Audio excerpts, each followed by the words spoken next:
That wild pursuit with crashes, the carjacking, even a home invasion, sparks flying all the while. This one-man rampage leaving a trail of destruction and dozens of people shell-shocked by the terrifying experience. Eyewitness News reporter Leanne Suter talking to some of those most affected by this shocking crime spree. Leanne. Yeah, Mark, this remains a very active crime scene here as authorities try to sort out exactly what happened at the very end of that dangerous and damaging pursuit. That crime spree stretching through 2 counties, leaving numerous drivers with damage and injuries and 2 families losing their livelihoods when their vehicles were stolen.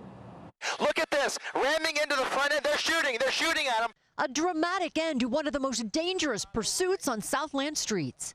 Oh, crashing into a Jeep, crashing into another vehicle here. The suspect using 3 different vehicles, running them down to the rims, crashing into numerous drivers and terrorizing a family after breaking into their home. I was in the kitchen. I just seen somebody open it, and the first thing is like the guy that's out there has got in here. The knives were right there, right next to me, so I got it, and I just started looking. I was like, man, you gotta get out of my house. I'm gonna stab you like right now, man. It all began in Anaheim just before 5. The suspect fleeing in a black Honda Civic, then breaking into a van and hot-wiring the vehicle.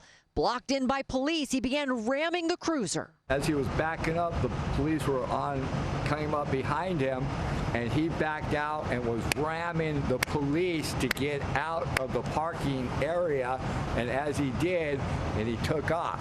John Reynolds still has the keys to his work van. The suspect taking off with his livelihood, dodging his way around officers blocking the street. Sparks flying as he takes out more cars. Ramming into all of these cars here. With the van stuck, he runs it on the rims till flames erupt, then bails out, running through the neighborhood and into the Benitez's home.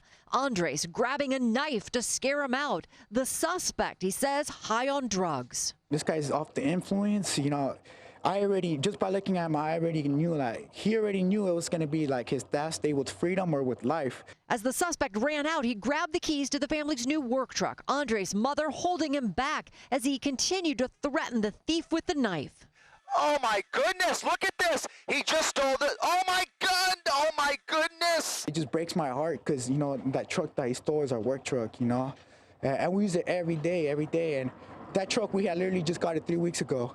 The pursuit continuing into L.A. County, the suspect escaping several attempts to stop him. Look at this, again, ramming into more cars and trucks. Taking out more innocent drivers before crashing into a gas station at Hacienda and Gale in the City of Industry, then ramming into another cruiser trying to once again escape.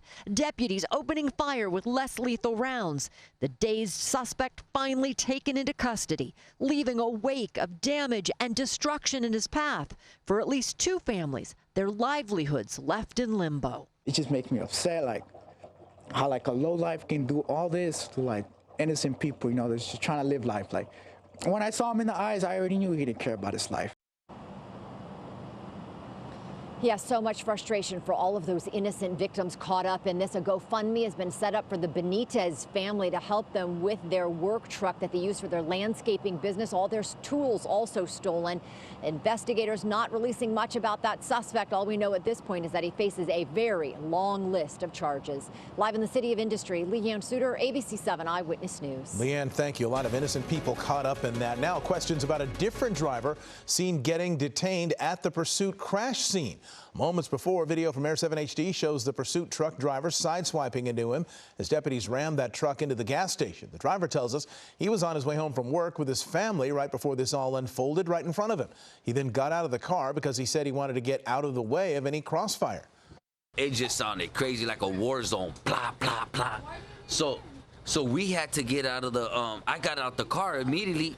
I don't want my son and my wife to get part of that. So as soon as I get out the car, the cops just smashed me, started socking me up, smashing me, throwing me in the back, like if I was the dude that stole the car. He says he was released shortly after that. We reached out to the LA County Sheriff's Department for comment on why the man was detained and injured. So far, we have not heard back. Hello, I'm Mark Brown. Get more great ABC 7 content by clicking the subscribe button for our YouTube channel and download the ABC 7 Los Angeles streaming app on Fire TV, Android TV, Apple TV, and Roku to watch on your TV.